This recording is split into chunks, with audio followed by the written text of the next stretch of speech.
I still remember standing in front of the mirror, adjusting my vest for our engagement photo shoot. Amanda stood behind me, her hand resting gently on her stomach, a radiant smile on her face. She had just told me she was 2 weeks pregnant. I was about to marry the woman I loved and become a father. Life felt perfect. But there was something in her eyes that day, a flicker of worry I chose to ignore. 4 months later, that unborn child would destroy everything I had. Before I share this story, let me know where you are watching from today. If this is your first time here, hit that like button and subscribe to join this community. Now let me tell you about the day I lost everything and how I eventually found my way back to myself. I met Amanda 3 years ago at a technology conference in downtown Austin. She was working as a marketing coordinator for one of our partner companies, and I noticed her immediately. She had this warm presence about her, the kind of person who made you feel like you were the only one in the room when she talked to you. We exchanged business cards that day, and within a week we were having coffee together. Within a month, we were officially dating. Our relationship moved at a pace that felt natural and right. After 6 months of dating, she moved into my apartment. It was a modest 2-bedroom place in the suburbs of Austin, Texas, nothing fancy, but it had enough space for us, and maybe someday a family. I worked as a software engineer for a growing tech company, and Amanda continued her marketing career. We built a life together, cooking dinners, watching movies on weekends, planning for the future. When I proposed after 2 years together, she cried and said yes before I could even finish my rehearsed speech. My family adored her. My father, Richard, a 61-year-old retired military man with a personality as tough as his background, actually smiled when he met her. He told me privately that Amanda was a keeper, that she was the kind of woman who knew how to respect a man. My mother, Linda, who was 58 and had dedicated her life to raising our family, treated Amanda like the daughter she never had. And my younger sister, Katie, a 28-year-old nurse with a heart of gold, became Amanda's closest friend, almost overnight. Every Sunday, Amanda and I would drive to my parents' house for dinner. She would help my mother in the kitchen while I watched football with my father. Those evenings felt like a preview of decades to come, a future filled with family gatherings, holiday traditions, and children running through the house. I had never felt so certain about anything in my life. The pregnancy announcement came on a quiet Tuesday evening. We had just finished dinner, nothing special, just pasta and salad, when Amanda reached across the table and took my hand. Her eyes were glistening. "I am pregnant," she said. "About 2 weeks along." My heart stopped for a moment, then exploded with joy. I jumped up from my chair, nearly knocking over my water glass, and wrapped my arms around her. I could not speak at first. I just held her and felt tears streaming down my face. We were going to be parents. We called my family that night. My mother sobbed on the phone, overwhelmed with happiness. My father cleared his throat and said, "Son, I am proud of you." Those 5 words meant more to me than he would ever know. Katie screamed so loud I had to hold the phone away from my ear, already planning her role as the world's greatest aunt. In the weeks that followed, I threw myself into preparation. I researched the best cribs, the safest car seats, the most highly rated pediatricians in the area. I started sketching plans to convert our spare bedroom into a nursery. I even looked into family health insurance plans. Everything was falling into place. But about 2 months after we learned about the pregnancy, things started to shift in ways I could not quite explain. Amanda became protective of her phone, always turning it face down on the table, stepping outside to take calls. When I asked about it, she would wave her hand dismissively and say it was just work stress. One night, I woke up around 2 in the morning and found her side of the bed empty. I walked to the living room and saw her sitting on the couch, the glow of her phone illuminating her face. When she noticed me, she quickly turned off the screen. "Could not sleep," she explained. "Just scrolling through social media." I believed her. Why would I not? She was my fiancée, the mother of my child, the woman I trusted more than anyone in the world. I told myself her behavior was due to pregnancy hormones, that she was probably anxious about becoming a mother. I made a mental note to be more supportive, more patient. She started declining physical intimacy, saying she was too exhausted from the pregnancy. I understood. I had read that fatigue was common in the first trimester. So I stepped up in other ways, cooking more often, rubbing her feet after work, letting her sleep in on weekends. I wanted to be the partner she deserved. One Saturday afternoon, we went grocery shopping together. As we walked through the produce section, I noticed Amanda checking her phone repeatedly, her expression tense. When I asked if something was wrong, she forced a smile and said it was nothing, just some project deadline at the office. I squeezed her hand and told her everything would be fine. She squeezed back, but her grip felt weak, distracted. The truth revealed itself on a Sunday morning. Amanda was in the shower, and her phone was sitting on the kitchen table where she had left it while making breakfast. It started buzzing repeatedly, notification after notification. I picked it up, intending to bring it to her, when I saw the message on the screen. It was from someone named Derek. The preview read, "Miss me yet? Last night was amazing." My blood turned cold. I stood there frozen, staring at those words until they blurred. My hands trembled as I unlocked the phone. Amanda and I had always shared passwords. We had nothing to hide from each other, or so I thought. What I found in that message thread shattered me. Derek and Amanda had been meeting secretly for the past 2 months. There were flirtatious messages, plans to see each other, and then I found the message that broke me completely. It was sent by Amanda 6 weeks earlier. She wrote, "I just confirmed it. The baby is yours. I do not know what to do." Derek replied, "Just let Sean raise it. He has money. He will never know." Amanda responded, "I will figure it out. Let me get through the wedding first." I could not breathe. The kitchen seemed to spin around me. The woman I loved, the woman carrying what I thought was our child, had been planning to trick me into raising another man's baby. This was not just infidelity. This was a calculated scheme. I took screenshots of every message and emailed them to myself. My hands were shaking so badly I could barely type. When Amanda came out of the bathroom wrapped in a towel, she saw me holding her phone. Her face went pale. "Sean," she started. I held up my hand to stop her. I could not even look at her. Amanda stood there, water still dripping from her hair, and tried to speak. She claimed I was misunderstanding, that Derek was just an old friend, that the messages were taken out of context. But when I read her own words aloud, the ones where she admitted the baby was his, she crumbled. She fell to her knees and began sobbing. Through her tears, she confessed everything.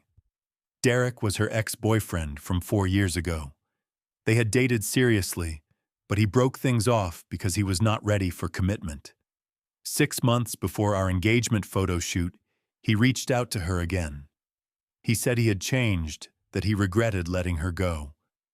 She insisted she resisted at first, but he was persistent, and eventually she gave in. The pregnancy happened after one of their encounters. She knew immediately that the timing did not match up with our intimate life. The baby could not possibly be mine. So she devised a plan. She would marry me, have the baby, and let me believe I was the father. If I ever discovered the truth later, she would take advantage of laws in some states that hold the legal husband responsible for children born during a marriage regardless of biological paternity. She could sue me for child support even if DNA proved the child was not mine. Hearing her explain this plan so calmly, so methodically, made me physically ill. I walked to the bathroom and vomited. This was not a moment of weakness or a mistake made in passion. This was premeditated fraud. When I came back, I told her to pack her things and leave. She begged me to reconsider, swore she would end things with Derek, permanently promised to be the wife I deserved. But there was nothing left to save. She had not just cheated on me. She had planned to exploit me for years, possibly decades, using an innocent child as her leverage. When she realized I would not change my mind, her demeanor shifted. The tears stopped. Her voice hardened. "You will regret this," she said. "I promise you that." I did not respond. I went into our bedroom and closed the door, listening as she packed. 2 hours later, I heard the front door close. When I came out, the apartment was empty except for the engagement ring sitting on the kitchen table. I picked it up and stared at it for a long time, this small circle of gold that had once represented everything I hoped for. 3 days passed. I barely ate, barely slept, just existed in a fog of disbelief and grief. Then my phone rang. It was my father. His voice was ice cold when he spoke. He demanded to know why I had betrayed Amanda, why I had cheated on her with some woman from work. I was so confused I could barely form words. He cut me off before I could explain, telling me that Amanda had come to their house in tears. She told them I had been having an affair, that when she confronted me about it, I threw her out of the apartment. She told them she was pregnant with my child, and I had abandoned her. My mother had apparently held Amanda while she cried, promising to make things right. My father told me he had never been so disappointed in anyone in his entire life.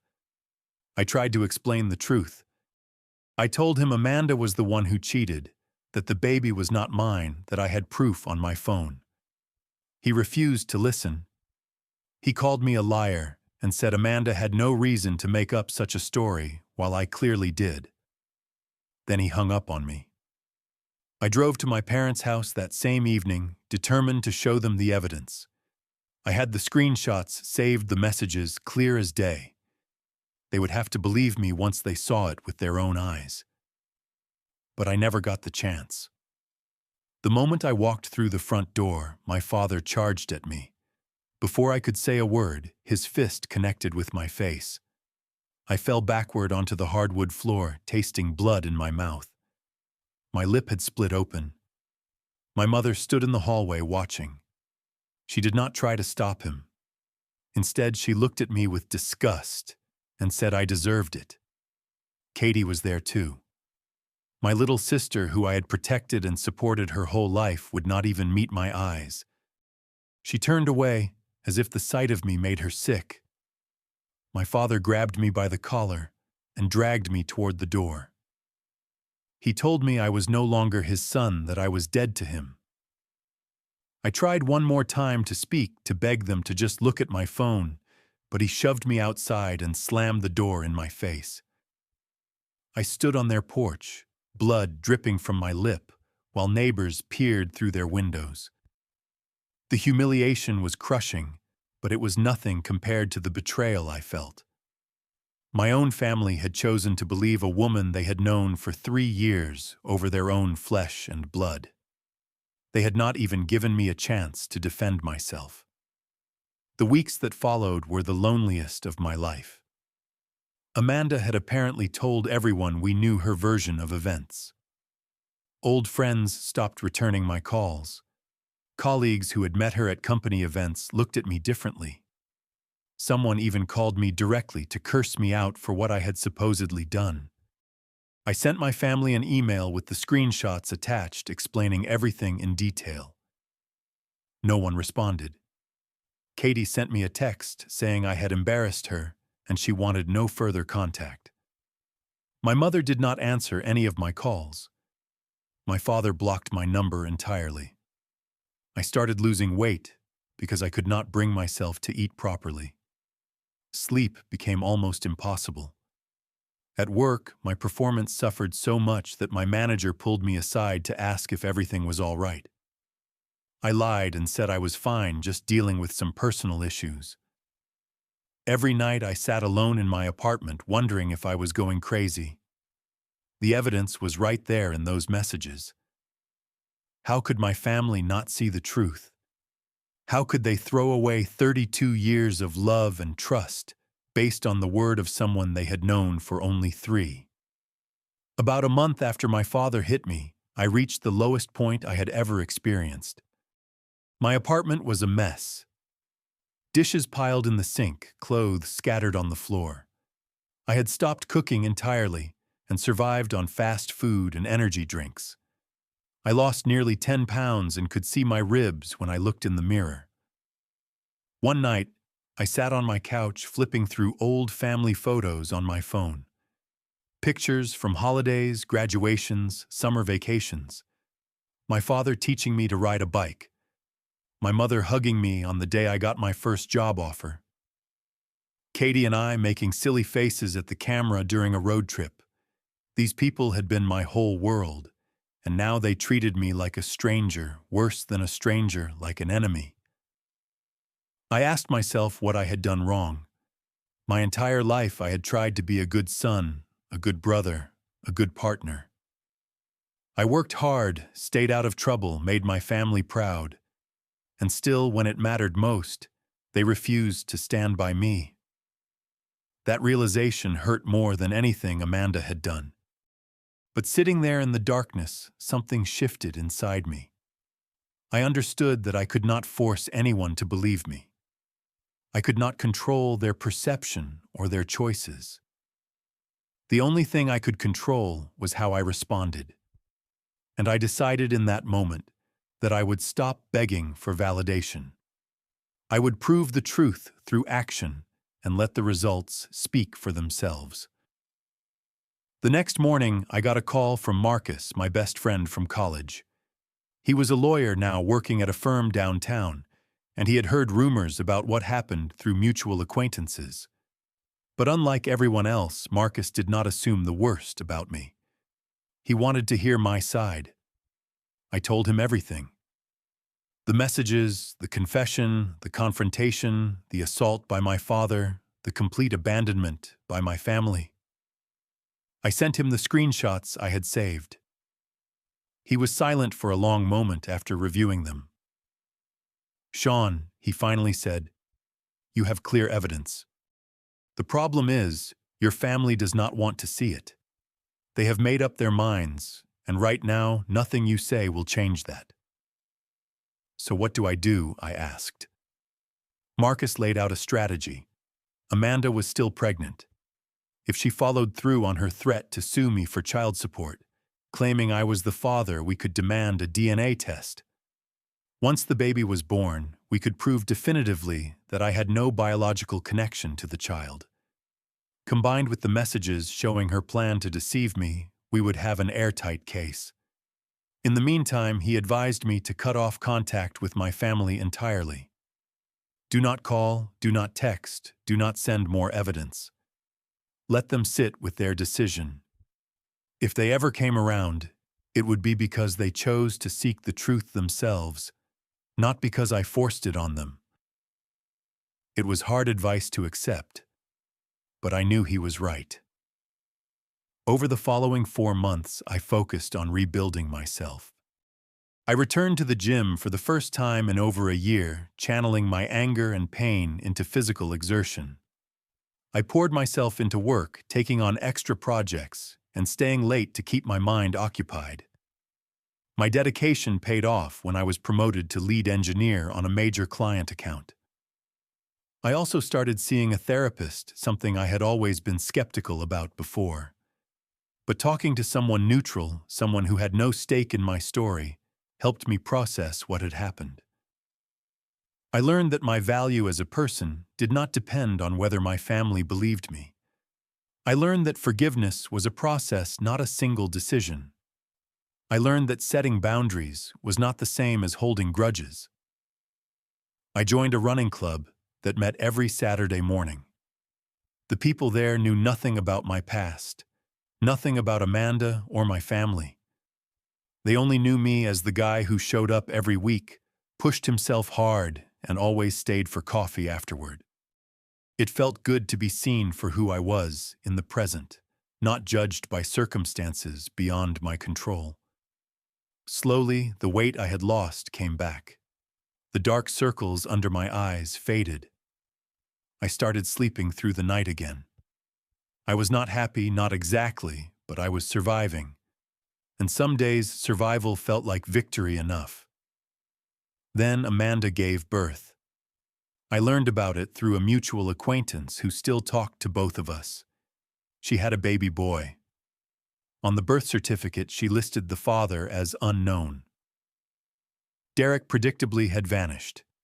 He wanted nothing to do with the child he had helped create or the woman he had seduced away from me. A few weeks later, Marcus received a letter from Amanda's attorney.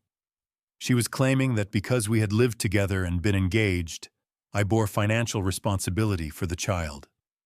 She wanted monthly support payments starting immediately.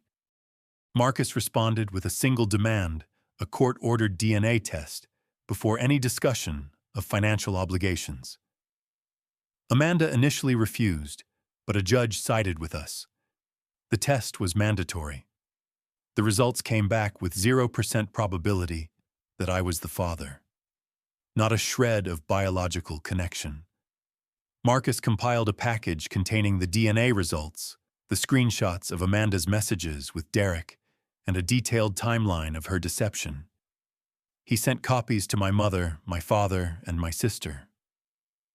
There was no cover letter, no plea for reconciliation, just the facts laid out plainly for anyone willing to see. 2 days later, my phone rang. It was Katie. She was crying before she even said hello. Between sobs, she told me she was sorry. She said they had all been wrong, terribly wrong, and they knew it now. She described how our father broke down after reading the evidence, crying for the first time she could ever remember. He kept repeating that he had struck his own innocent son. Our mother had not slept since receiving the package, consumed by guilt for not listening when I tried to explain. Katie asked if I would see them. They wanted to apologize in person to try to make things right. I did not answer immediately. Part of me wanted to say yes, to rush over and embrace them and pretend the past 6 months had never happened. But another part of me, the part that had learned hard lessons about self-respect during my months of isolation, hesitated. Let me think about it, I told her. 2 weeks passed before I agreed to meet them. I chose a coffee shop downtown Neutral Territory. I did not want to go back to their house, not yet. Maybe not ever in the same way as before. When I walked in, I barely recognized my father. He seemed to have aged 10 years. His shoulders were slumped, his eyes red and swollen. My mother sat beside him, clutching a tissue, looking fragile in a way I had never seen. Katie stood when she saw me but stopped herself from running over, respecting the distance I had maintained. My father stood and extended his hand. No hug, just a handshake. I accepted it. We sat down, and for a long moment nobody spoke. Then my mother reached across the table, her fingers trembling. "My son," she whispered. "I am so sorry. We failed you." My father's voice cracked when he tried to talk. He said he did not know how to make up for what he had done. He had hit me, his own child, based on lies. He had thrown me out of the family without giving me a chance to speak. He said he would spend the rest of his life trying to earn my forgiveness, if that is what it took. I listened to all of it. I let them say everything they needed to say. And when they finished, I spoke calmly. "I accept your apology," I said. "I do not hate any of you. But Dad, you hit me. You called me a liar. You threw me out of the family without hearing a single word from me. And Mom, you stood there and watched.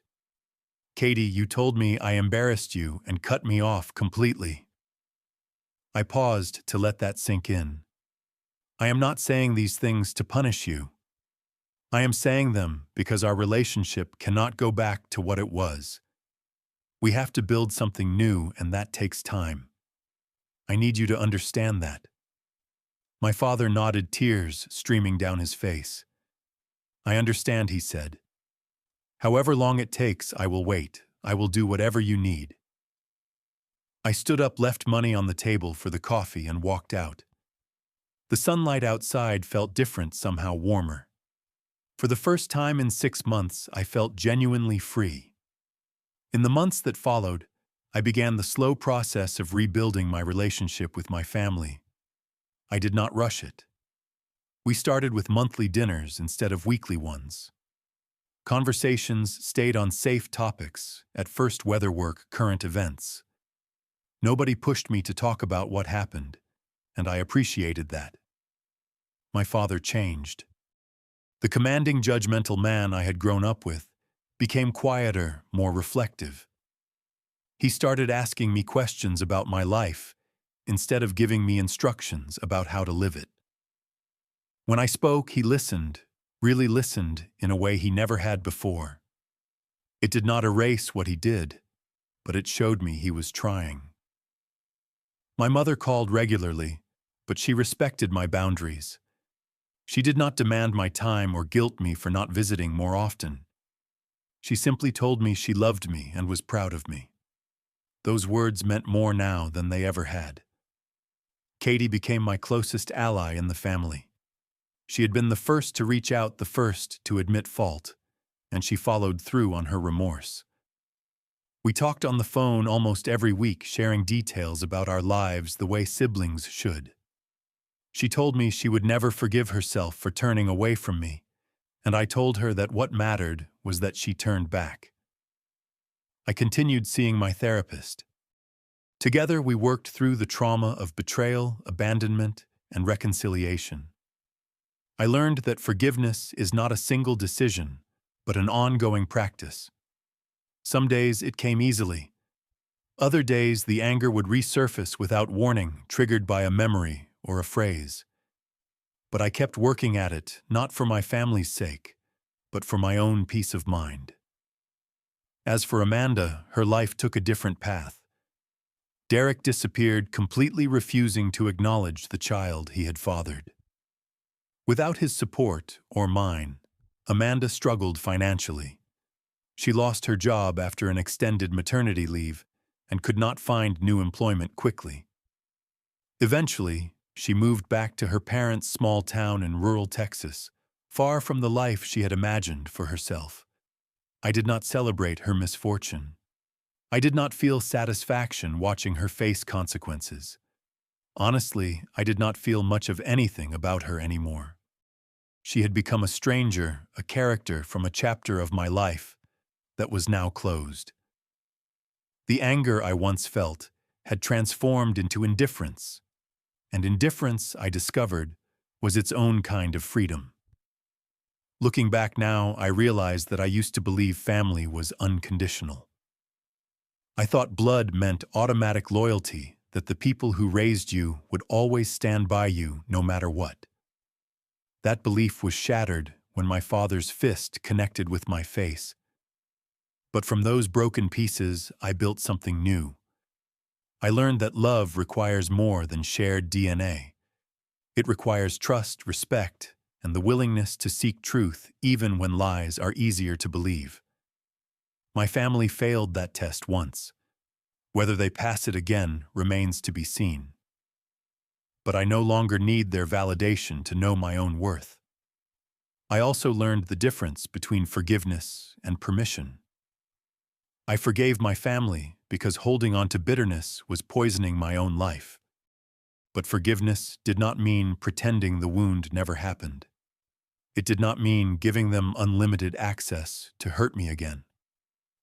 I set boundaries, clear lines that defined how I expected to be treated, and I enforced those boundaries without guilt or apology. Forgiving someone does not mean letting them continue to cause you pain. It means releasing yourself from the weight of anger so you can move forward. But moving forward includes protecting yourself. It includes saying no when you need to. It includes walking away from situations that threaten your well-being, even if the people involved are the ones you love most. So if you are watching this, and you have ever had to choose between your own truth and keeping the peace with people you love, I understand. It is one of the hardest positions a person can be in. But I hope my story shows you that the truth has a way of surfacing eventually. And when it does, you want to be standing in a place of strength, not still begging to be believed. Now I want to hear from you. Have you ever had to set boundaries with the people closest to you? Have you ever been forced to choose between your own integrity and family loyalty? Share your story in the comments below. And if this video meant something to you, please give it a like, subscribe to the channel, and share it with someone who might need to hear it. Your support helps these stories reach more people who are going through their own struggles. Thank you for watching and for being part of this community. I wish you strength in your own journey, whatever challenges you may be facing. Remember, your worth is not determined by whether others believe in you. It is determined by how you believe in yourself.